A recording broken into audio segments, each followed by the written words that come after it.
Hello everyone and welcome back to more Fantasy Life I. In today's video, I'm going to cover all exclusive Ginormosia bosses. Now these bosses aren't necessarily exclusive to Ginormosia, but you're definitely best off grinding them over here. So in case you didn't know, once you reach an area rank of 5, every single area in Ginormosia will spawn a boss with a 5-minute respawn timer, such as the Stone Golem over here in the West Dryridge Desert, but also trees such as the Water Angeltree over here in the Fangshore Isles, fish such as the Plains Lordfish over here in the Viridia Plateau, and of course mining nodes such as the Wind Starcrystal over here in the Wingtip Valley region. So today I'm going to go through all of the different regions here in Ginormosia, and I'm going to tell you which bosses spawn there. Also, there's going to be 3 regions that actually have another boss that spawns once you hit an area rank of 6, so I'll of course be mentioning that as well. The first area I'll be covering is going to be the West Dryridge Desert region. There's going to be 3 bosses over here, the first one being a monster, the Stone Golem. He's going to be level 70 at this point, but if you get a higher area rank of 6 or 7 even, his level will increase, as well as the amount of items that he drops normally. That's going to be the same for every single boss over here, so I'm only going to mention that once. The Stone Golem is going to be of the light element, so taking him down with a dark weapon is going to be your best option. Taking him down will give you an ancient core or an ancient nucleus. This boss is actually pretty weird. I don't know of any other one that works this way, because he always drops one of these two. He never drops both at the same time, at least not from me. So he either drops the ancient nucleus or he either drops the ancient core. But let's go on to the next boss of this area. So the golden swordfish is going to be another one. You of course get the golden swordfish as a drop when you clear this boss, as well as the golden fin. And then the last boss for the West Dryridge Desert region is going to be the Earth Starcrystal over here, which will give you a diamond, an earth shard, and an earth mana when you clear it. So that's going to be all 3 bosses for the West Dryridge Desert region. Getting a rank of 5 over here in the east is going to unlock the Lord of the Curses for you. This is a pretty helpful one because you can literally only find this guy over here and in treasure groves, I believe. The Lord of Curses is a dark element type, so you are best off killing him with a light element weapon. You primarily want to take this guy down for his skeletal horn. Another boss over here in the East Dryridge Desert is going to be the Rainbow Flying Fish, which will reward you with the fish itself, of course, as well as the Rainbow Fin. And the last boss over here is going to be located inside of Wormtail Cave, and it's going to be the Bluescale Lordfish. This will give you the Bluescale Lordfish himself, as well as the subterranean scales. That's all 3 bosses for the East Dryridge Desert region. So let's go over to the Viridia Plateau next, which only has 1 boss, and it's a pretty boring one as well. It's going to be the Plains Lordfish. Taking him down will give you the Plains Lordfish himself, as well as the Plains Lordfish Moss. Going over to the East Great God Plains, this region doesn't actually have any significant bosses, but I do want to mention the boss B over here, because even though he doesn't have an actual respawn timer, he does have a pretty rare material that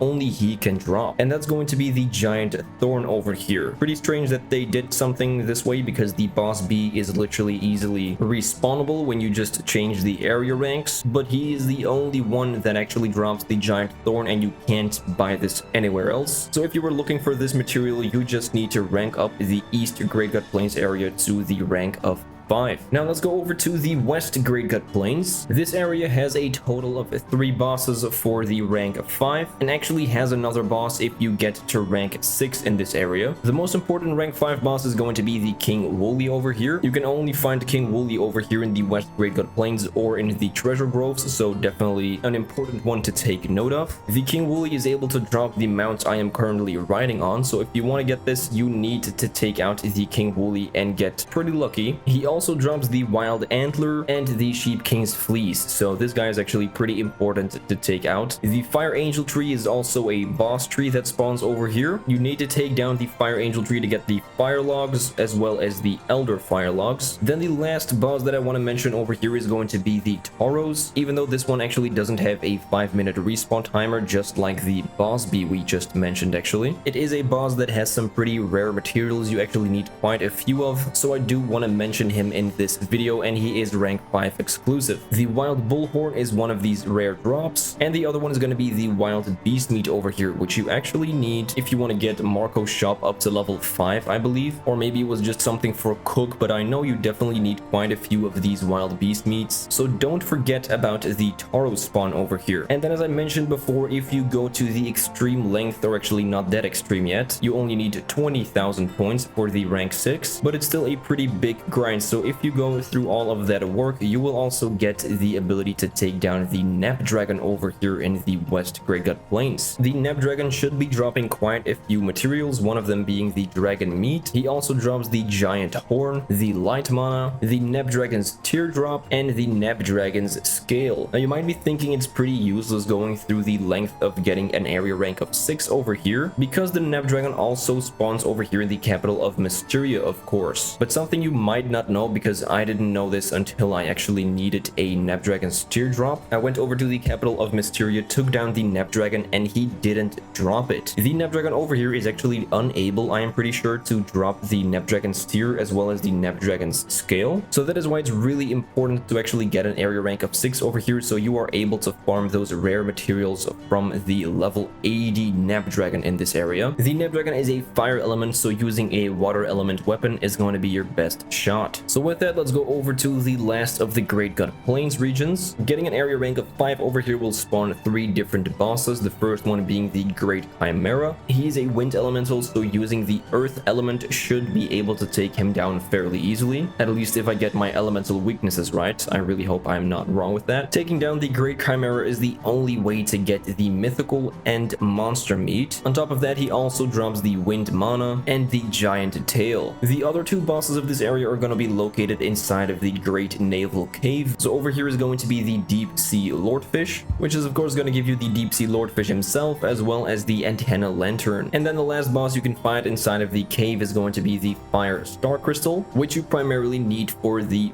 fire shards. Going over to the Petalwing Woods over here, there's going to be a ton of bosses to cover. The first one I'll mention is the Recluse Cherry Tree. You need this for the Cherry Branch as well as the Cherry Nectar, and all of the other bosses for this area are going to be located inside of the Petalwing Forest Cave, or it's pretty much just a forest. So you actually have to go inside of this area to see the other bosses over here. So you can encounter the Prairie Dragon over here. It's an earth elemental, so you should probably use a fire weapon if you take this guy down. This guy drops the dragon meat and giant horn as well, same as the Napdragon, but you need this dude for his exclusive Great Prairies tier. The Goldmeer is another boss that you can take down over here, and we of course need to take this guy down for his golden gold fleece as well as the noble gold fleece. The last boss of this area is going to be the Cherry Lordfish, which will of course drop the Cherry Lordfish himself as well as the Cherry Lordfish moss. That's it for the Petalwing Woods. Let's go over to the Shroomhaven region. We can find the Wind Angeltree over here, which drops some wind mana, but more importantly is the only way to get wind and elder wind logs. And then another boss over here is going to be the Forest Lordfish, which as always drops the Forest Lordfish himself as well as the Forest Lordfish moss. And the final boss over here in Shroomhaven is going to be the Tunoco Quetzal, and we need to take this guy down for a couple of different exclusive materials. The first one being the Quetzal egg. We also need him for his brilliant feather, and the last thing he can drop is the Quetzal treasure. That's everything for Shroomhaven, so let's go on to the Wingtip Valley region. This region is pretty simple. It only has 2 rank 5 exclusive bosses, the first one being the Wind Starcrystal over here, which you pretty much only need for the Wind Shard, and the other boss that can spawn over here is going to be the Bigbeak, but this is a pretty important one because you can only get him over here in the Wingtip Valley region or in the treasure groves. So it's pretty nice that we can get this guy because you actually do need his drops for some pretty good recipes. So he drops the Bigbeak egg, but most importantly he also drops the Rainbow Feather. The Mokana Waste region features the very cool Mohawkasaurus, which you pretty much only need for the Flaming Mohawk. This area also spawns the Golemstone, which you need for the Golem fragment, but I actually recommend just redoing a certain shrine over here in Ginormosia. I made a separate video about that. You should be able to find it if you just look up like infinite Golemstone. Very easy way to get them, definitely way better than trying to grind them over here with the 5-minute respawn timer. But it is here if you want to go for a challenge and take down the level 90 Golemstone at an area rank of only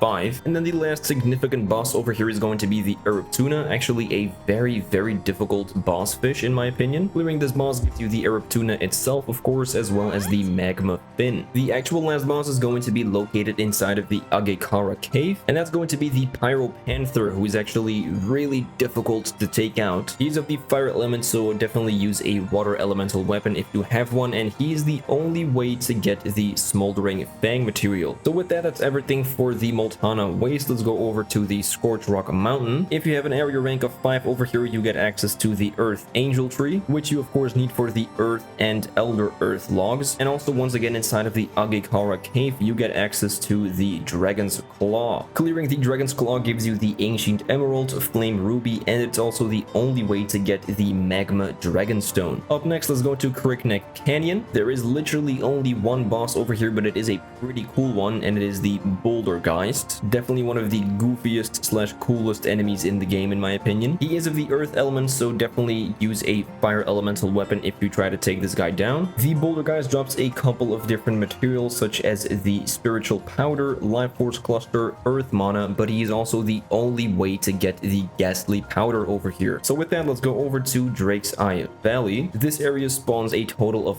3 bosses, the first one being the Water Starcrystal, which you need to get the water shards over here. The second boss is going to be the Giant's Tree. Clearing the Giant's Tree is the only way to get the Giant's Tree bark, as well as these Giant's Tree nuts. And then the last boss in this area is going to be the Swordfish, which of course gives you the Swordfish as well as the Swordfish fin. That's it for the Drake's Eye Valley. Let's go over to the Drake Snout Range. If you hit an area rank of 5 in this area, you get access to the Graphite Deposit. Clearing this boss gives you the Ancient Emeralds, and it's also the only way to get the Ancient Orbs, the Black Onyxes, and the Dark Stones. The last boss you get access to over here is going to be the Coldwater Tuna, which, no surprise there, gives you the Coldwater Tuna as well as the Icy Scales. And then let's go over to the final area of the game, the Bankshore Isles. Getting this area to a rank of 5 gives you access to the Steel Tortortoise, which you only need for its Steel Shell drop, and you can also find the Water Angeltree right over here, which you need for the Water and Elder Water logs, of course. And this is the last area that actually features a rank 6 exclusive boss as well, and that's going to be the Crystal Golem. Now, I don't actually have the 20,000 area points required to get to rank 6, but he should spawn somewhere on the beach, so I'm assuming it's going to be somewhere along like this area. Maybe he's even inside the Wormmaw Cave, but he is for sure in this area if you get this rank to 6. The Crystal Golem is of the water elements type, so using a wind weapon is going to be your best option, and you pretty much only need to take him down for the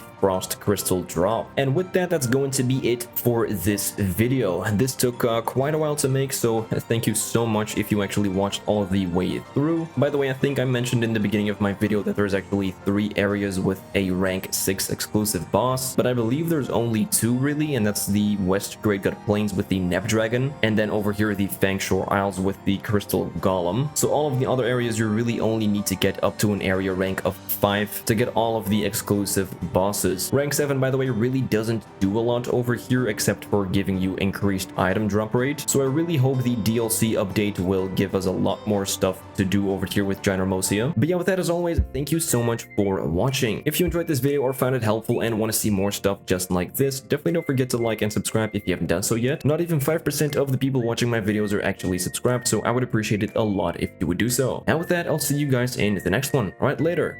Bye.